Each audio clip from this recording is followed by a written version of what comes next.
Monsieur le gouverneur de la Banque centrale du Congo, Mesdames et Messieurs les conseillers, Mesdames et Messieurs les agents et fonctionnaires de la Banque centrale du Congo, distingués invités, auguste assemblée, Mesdames et Messieurs, à vos rangs et qualités respectifs. Quelle n'est pas ma joie, mais quelle n'est pas surtout mon émotion de prendre la parole en ce grand jour, jour où la direction provinciale de Kisangani accueille, 11 ans après, un gouverneur de la Banque centrale du Congo, mais aussi, pour la première fois, le conseil de la banque. À cet effet, je saisis l'opportunité que m'offre cette tribune pour renouveler mes souhaits de chaleureuse bienvenue à Kisangani, à nos illustres hôtes, Monsieur le gouverneur de la Banque centrale du Congo et Messieurs les administrateurs de la Banque centrale du Congo, ainsi que leurs invités de marque, qu'ils se sentent véritablement chez eux et veuillent bien trouver ici l'expression de nos sentiments les plus dévoués. Monsieur le gouverneur de la Banque centrale du Congo, j'ai cherché, j'ai beau chercher, mais sans trouver quels pouvaient être les mots les plus éloquents et la meilleure façon d'exprimer, au nom de l'ensemble du personnel de la direction provinciale de Kisangani et au mien propre, ma gratitude envers votre auguste personne pour avoir choisi de séjourner à Kisangani en vue de la production du plan stratégique de la Banque centrale du Congo pour le quinquennat 2026-2031. Ce dernier étant, sans conteste, un outil de haut niveau dans le pilotage des organisations modernes. Sénèque ne disait-il pas qu'il n'y a pas de bon vent pour celui qui ne sait pas où il va? Ces quelques mots de ce grand philosophe romain traduisent l'importance de la planification dans les organisations en quête de succès. Le sachant, vous n'avez pas hésité à organiser toute une retraite pour cette activité. Il s'agit là, sans nul doute, d'un témoignage éloquent de la dextérité et du doigté avec lesquels vous gérez la Banque centrale du Congo et qui se sont traduits par la récente appréciation spectaculaire de notre monnaie nationale.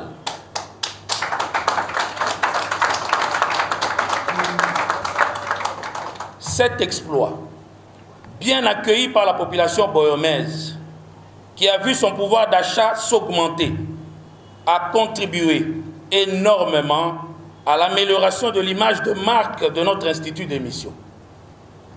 Voilà pourquoi nous saluons le choix judicieux porté à votre personne par le chef de l'État, le président Félix-Antoine Tshisekedi Tshilombo, qui vous a confié la haute et l'exclusive fonction de garant de la stabilité monétaire de notre nation.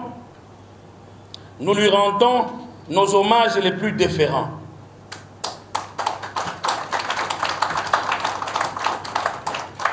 Monsieur le gouverneur de la Banque centrale du Congo, la rencontre de ce jour me donne l'opportunité de vous présenter brièvement votre ville hôte et à travers elle, la province qui vous reçoit.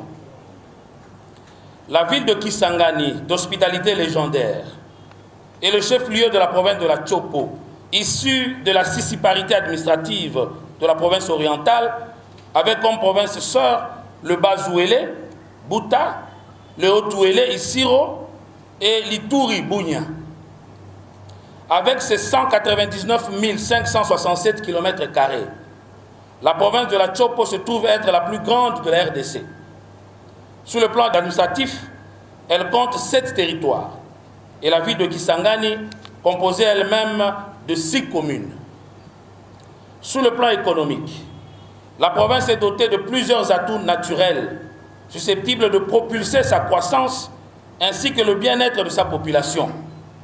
Il s'agit notamment des ressources minérales variées, l'or, le diamant, le coltan, le fer, le cuivre et que sais-je encore. Des essences forestières précieuses comme la formosia, des terres fertiles et arables, des eaux douces, des cours d'eau poissonneux, le réservoir de carbone de Yangambi. Fort malheureusement, ce potentiel immense n'est actuellement pas exploité et les quelques unités de production qui existaient jadis sont en arrêt. C'est le cas de la Soteski, de la Sorgerie, de l'Unibra, de la SEDEC, etc. Il s'y est de noter que les principales contraintes de développement de la province de la Chopo demeurent notamment la quasi-absence d'énergie électrique pouvant soutenir le secteur industriel, le délabrement très avancé des routes tant nationales que provinciales et même de dessertes agricoles qui consacrent l'enclavement de la province, l'irrégularité des trains et l'absence de grandes embarcations fluviales, l'abandon des plantations au profit de l'exploitation artisanale des minéraux considérée comme rapidement rémunératrice, l'insécurité persistante sur certains tronçons routiers et les conflits fonciers et interethniques observés depuis 2023 à la base des tueries dans la ville de Kisangani et dans son hinterland. Voilà, à travers cette carte postale sommaire, autant de défis qui, une fois relevés, pourraient placer la Chopo sur le sentier du développement. Monsieur le gouverneur de la Banque centrale du Congo, que dire maintenant de la direction provinciale de Kisangani que vous avez choisi d'honorer par votre visite de ce jour? Pour la petite histoire, elle a ouvert ses portes le 2 juillet 1952 sur l'avenue des Érables, bloc Ouagenya, à côté de l'actuelle prison centrale de Kisangani, sous la direction de M. Crispin Léon. La croissance rapide de ces activités avait induit un besoin d'agrandissement de l'espace de travail. C'est ainsi que débuta en 1956 la construction de l'immeuble qui devait abriter les services de l'agence de la BCC Bru à Kisangani. Cet immeuble qui nous abrite aujourd'hui et dont l'inauguration a eu lieu en 1958. Alors agence, puis succursale, la structure organisationnelle de notre entité a évolué d'année en année jusqu'en 1991, où elle est devenue une direction régionale avec en son sein l'antenne de la Direction générale des matières précieuses en charge d'achat d'or dans toute la région. En 1991, depuis 1989 jusqu'à ce jour, 14 responsables de direction se sont succédés à la tête de la direction provinciale de Kisangani, parmi lesquels figure M. Fikiri Alimasi, actuel premier vice-gouverneur de la Banque centrale du Congo. Monsieur le gouverneur de la Banque centrale du Congo, la direction provinciale de Kisangani fonctionne dans un imposant bâtiment de 3 étages avec cave et comble, doté de tous les espaces et locaux nécessaires au bon fonctionnement de ses services et compte 3 appartements d'habitation.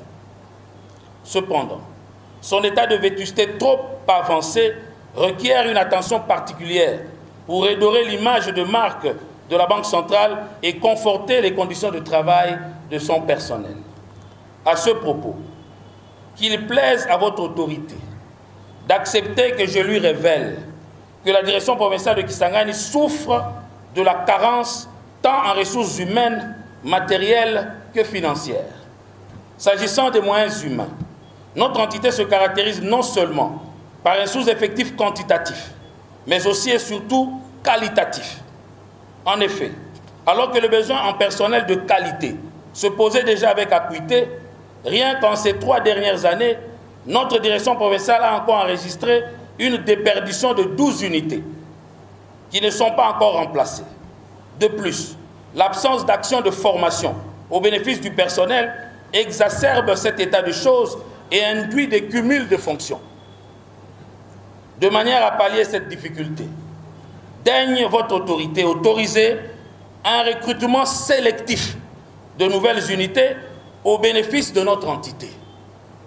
En entendant je me dois de féliciter devant vous le personnel de ma direction provinciale, un personnel courageux et exceptionnel, dont une partie, quoique insuffisamment équipée, comme je le dirai plus bas, cumule des fonctions et abat un travail herculéen, avec des moyens de bord pour sauver les meubles et atteindre les objectifs institutionnels de l'entité.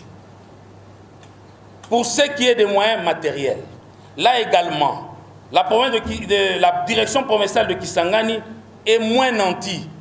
À titre d'exemple, pas d'équipement informatique adéquat depuis plusieurs années, PC défectueux et difficile à utiliser, imprimante en nombre insuffisant. Les agents sont obligés de parcourir ce grand bâtiment toute la journée pour hasarder une imprimante ou une connexion et imprimer les documents. Des pannes récurrentes sur les réseaux informatiques, une connexion Internet très instable, etc. Pas de camion-fourgon depuis plus de 2 ans, ce qui accroît le risque de nos multiples opérations de convoyage de fonds. Des pannes régulières sur les machines à compter, des machines à perforer les billets, et bien d'autres déficiences qui nous empêchent d'atteindre facilement les résultats. Par ailleurs, en dépit de l'envergure de notre bâtiment administratif, le plus massif de toutes les entités provinciales, nous ne sommes pas dotés d'un assainisseur. En ce qui concerne les moyens financiers, le recours quasi permanent aux groupes électrogènes de grande capacité, le prix élevé du carburant, les factures onéreuses de la SNEL, les dépenses d'entretien de nos espaces de travail, la prise en charge médicale de nombreuses personnes vulnérables sont autant de facteurs qui plaident pour une analyse au cas par cas des entités provinciales lors de la fixation de l'allocation mensuelle de trésorerie. Monsieur le gouverneur de la Banque centrale du Congo, pour finir, les latins disent « non licet omnibus adire Corinthum », c'est-à-dire il n'est pas donné à tout le monde d'aller à Corinthe. Corinthe était une cité où la vie coûtait très cher. Et lorsque vous y allez, les gens y laissaient des plumes. Quand vous allez à Corinthe, vous rentrez, c'est-à-dire vous êtes important. Partant de cette locution latine, j'aimerais dire ceci. Il n'est pas donné à toute entité provinciale d'accueillir un gouverneur de la Banque centrale du Congo.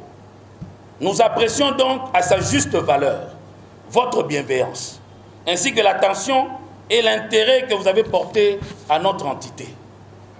Comme le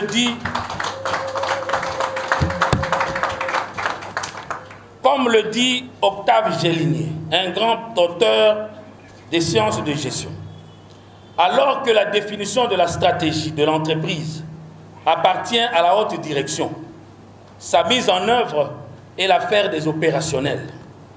Partant de cette assertion, je vous assure et vous confirme la détermination de tout le personnel de Kisangani à vous accompagner dans la réussite de votre mandat ainsi qu'à la réalisation de votre vision contenue dans le plan stratégique 2026-2031. Ce plan stratégique, nous nous en approprions et avec votre autorisation, nous osons le baptiser plan stratégique de Kisangani, en référence à d'importants documents qui portent le nom des villes où des intelligences ont réfléchi pour les produire.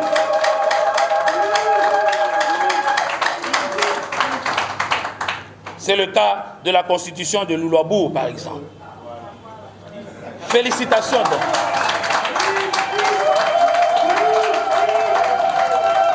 Ce plan stratégique, nous nous en approprions.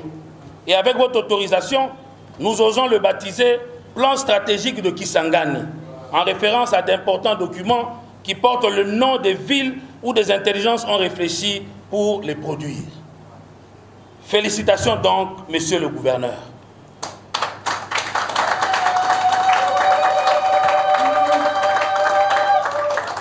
Félicitations, chers administrateurs, pour le travail abattu.